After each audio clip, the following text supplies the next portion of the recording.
ಓಟಿಟಿಗೆ ಸಿದ್ಧವಿರುವ ಮಿರೈ, ಓಜಿ ಮತ್ತು ಏಳುಮಲೈ. ಇವತ್ತಿನ ವಿಡಿಯೋದಲ್ಲಿ ನಾವು ನಿಮಗೆ ಓಟಿಟಿಗೆ ಸಿದ್ಧವಿರುವ ಸಿನಿಮಾಗಳ ಒಂದಿಷ್ಟು ಮಾಹಿತಿಯನ್ನ ಪ್ರಸ್ತುತಪಡಿಸುತ್ತಾ ಇದ್ದೇವೆ. ಅದಕ್ಕೂ ಮುಂಚೆ ಫಸ್ಟ್ ಟೈಮ್ ಯಾರು ವಿಡಿಯೋ ನೋಡ್ತಾ ಇದ್ದೀರಾ, ಎಲ್ಲರೂ ವಿಡಿಯೋ ಇಷ್ಟ ಆದ್ರೆ ನಮ್ಮ ಚಾನಲ್ ಅನ್ನು ಸಬ್ಸ್ಕ್ರೈಬ್ ಮಾಡಿ ಮತ್ತು ಸಪೋರ್ಟ್ ಮಾಡಿ. ಹಾಗಾದರೆ ವಿಡಿಯೋ ಅನ್ನು ಶುರು ಮಾಡೋಣ ಬನ್ನಿ.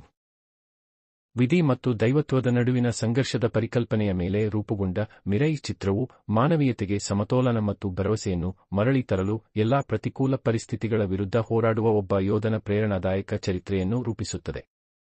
ಈ ಚಿತ್ರವು ಪುರಾಣ ಮತ್ತು ಆಧುನಿಕತೆಯ ಅದ್ಭುತ ಸಮ್ಮಿಲನವನ್ನು ಪ್ರಸ್ತುತಪಡಿಸುವುದರ ಜೊತೆಗೆ ಹಿಂದೆಂದೂ ಕಂಡಿರದ ದೃಶ್ಯ ವೈಭವ ಮತ್ತು ಹೈ ಆಕ್ಷನ್ ದೃಶ್ಯಗಳ ಮೂಲಕ ವೀಕ್ಷಕರನ್ನು ಮಂತ್ರಮುಗ್ಧರಾಗಿಸುತ್ತದೆ.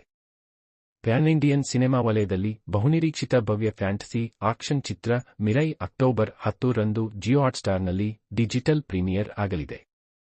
ಕನ್ನಡ, ತೆಲುಗು, ತಮಿಳು ಮತ್ತು ಮಲಯಾಳಂ ಭಾಷೆಗಳಲ್ಲಿ ಏಕಕಾಲಕ್ಕೆ ಸ್ಟ್ರೀಮಿಂಗ್ ಆಗುವ ಈ ಚಿತ್ರ ದಕ್ಷಿಣ ಭಾರತದ ವರ್ಷದ ಅತಿ ದೊಡ್ಡ ಡಿಜಿಟಲ್ ಬಿಡುಗಡೆಗಳಲ್ಲಿ ಒಂದಾಗಿದೆ.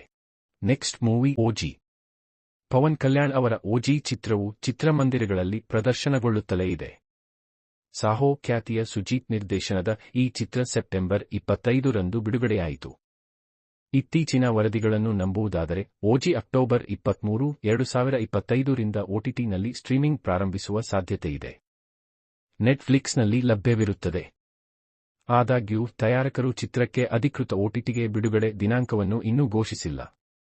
ಬೇರೆ ರೀತಿಯಲ್ಲಿ ಹೇಳುವುದಾದರೆ ಗ್ಯಾಂಗ್ಸ್ಟರ್ ಆಕ್ಷನ್ ಡ್ರಾಮಾ ಬಿಡುಗಡೆಯಾದ 4 ವಾರಗಳ ನಂತರ ಸ್ಟ್ರೀಮಿಂಗ್ ಆಗುವ ಸಾಧ್ಯತೆಯಿದೆ. Next movie Yelumale. Yelumale cinema ಚಿತ್ರಮಂದಿರದಲ್ಲಿ ಸೆಪ್ಟೆಂಬರ್ 5 ರಂದು ಚಿತ್ರಮಂದಿರದಲ್ಲಿ ರಿಲೀಸ್ ಆಯಿತು. ಈ ಚಿತ್ರ ದೊಡ್ಡ ಮಟ್ಟದಲ್ಲಿ ಯಶಸ್ಸು ಕಂಡಿತು.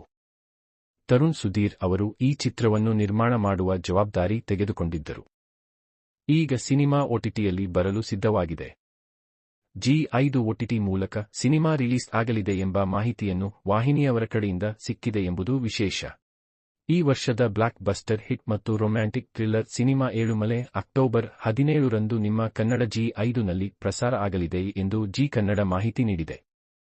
ಇದಾದ ಬಳಿಕ ಸಿನಿಮಾ ಜಿ ಕನ್ನಡದಲ್ಲಿ ಪ್ರಸಾರ ಕಾಣುವ ಸಾಧ್ಯತೆಯಿದೆ ಎಂದು ಹೇಳಲಾಗುತ್ತಿದೆ. ಈ ವಿಷಯ ಕೇಳಿ ಅಭಿಮಾನಿಗಳು ಖುಷಿಪಟ್ಟಿದ್ದಾರೆ. ಥಿಯೇಟರ್ನಲ್ಲಿ ಸಿನಿಮಾ ಮಿಸ್ ಮಾಡಿಕೊಂಡವರು ಓಟಿಟಿಯಲ್ಲಿ ವೀಕ್ಷಿಸಬಹುದು.